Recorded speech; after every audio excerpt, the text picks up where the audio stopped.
Hello guys, आज मैं आपके लिए क्लास 10th का एक बहुत ही इम्पोर्टेंट क्वेश्चन लेके आया हूँ from the chapter real number.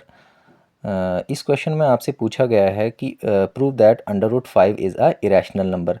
तो बहुत सारे बच्चों को पता भी होगा कि अंडर रूट 5 तो ऑलरेडी एक इरेशनल नंबर है, बट हमें क्वेश्चन ने पूछा है तो फर्स्टली हमें इसके कॉन्ट्रेरी इसको एज्यूम करके चलना होगा कि अंडर रूट 5 जो है ये एक रैशनल नंबर है, तभी हम इसको प्रूव कर पाएंगे।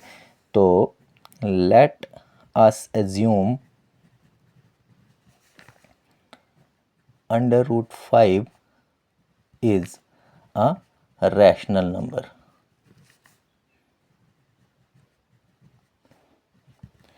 तो अंडर रूट 5 को जब हमने रैशनल नंबर एज्यूम किया तो हम जानते हैं अंडर रूट 5 किसके इक्वल हो जाएगा, p अपान q की फॉर्म के इक्वल, क्योंकि रैशनल नंबर जो है वो तो p अपान q की फॉर्म में होते हैं, where p and q are coprime numbers.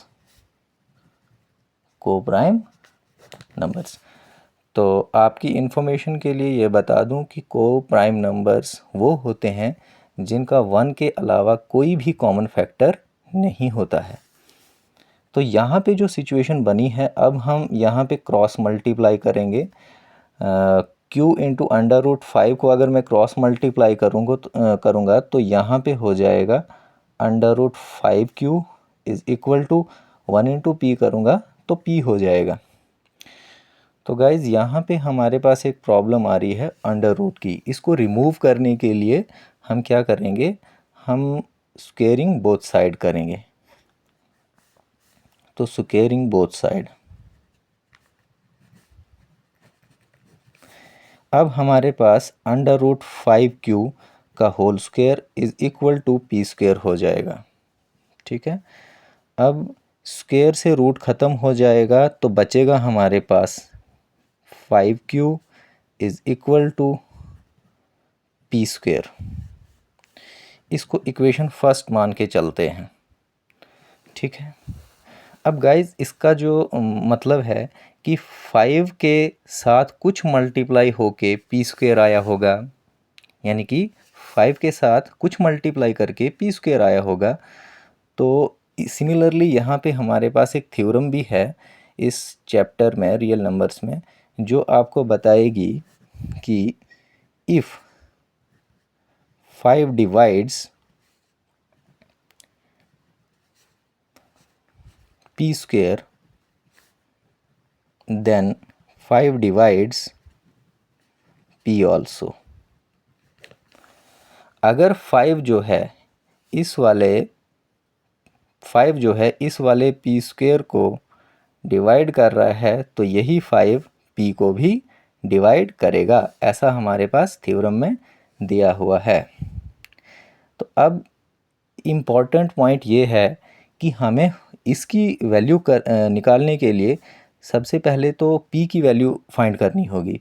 तो p की वैल्यू फाइंड करने के लिए हम क्या करेंगे, यहाँ पे जो सिचुएशन आई है कि 5 डिवाइड्स p, तो इसका मतलब होता है कि 5 के साथ कुछ मल्टीप्लाई करके p आया होगा।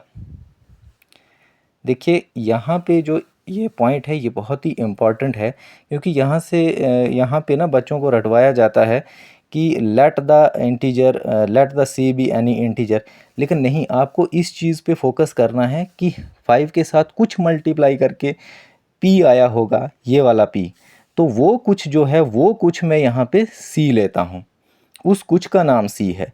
तो इसका यही रीज़न है कि क्यों हम यहाँ पे लिखते हैं let C be any integer. ये चीज़ मैं आपको क्लियर करना चाहता था।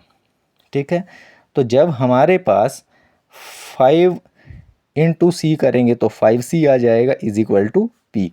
तो देखिए गाइज p की वैल्यू हमारे पास निकल चुकी है। तो अब हम क्या करेंगे, put the value of p in equation first. देखिए गाइज कॉन्सेप्ट जो है थोड़ा लंबा हो सकता है, लेकिन आप लोगों के जो डाउट्स हैं वो निकालना मेरा एक इंटरेस्ट है कि बच्चों के डाउट्स को क्लियर किया जाए कि यहाँ पे आखिर 5c आता कैसे है, क्यों आता है, इसलिए मैंने ये एक वीडियो आपके लिए अपलोड किया है।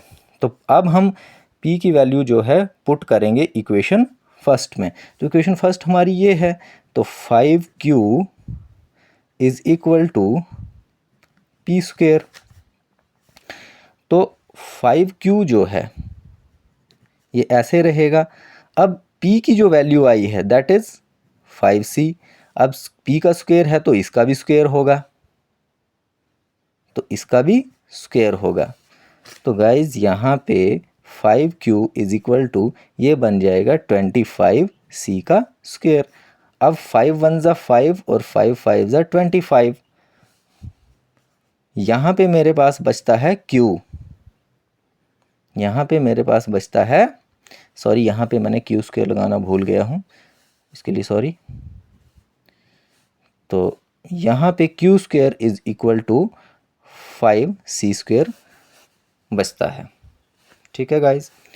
अब यहाँ पे ये चीज़ करने के बाद हम यहाँ पे फिर से थ्योरम का यूज़ कर सकते हैं कि p divides q square, sorry 5 divides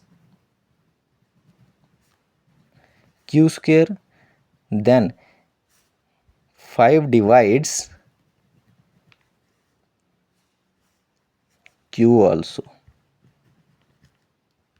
ठीक है, अगर हमारे पास 5 डिवाइड कर रहा है, ये वाला 5 डिवाइड कर रहा है इस q स्क्वायर को, तो यही 5 जो है q को भी डिवाइड करेगा। तो अब hence 5 is the common factor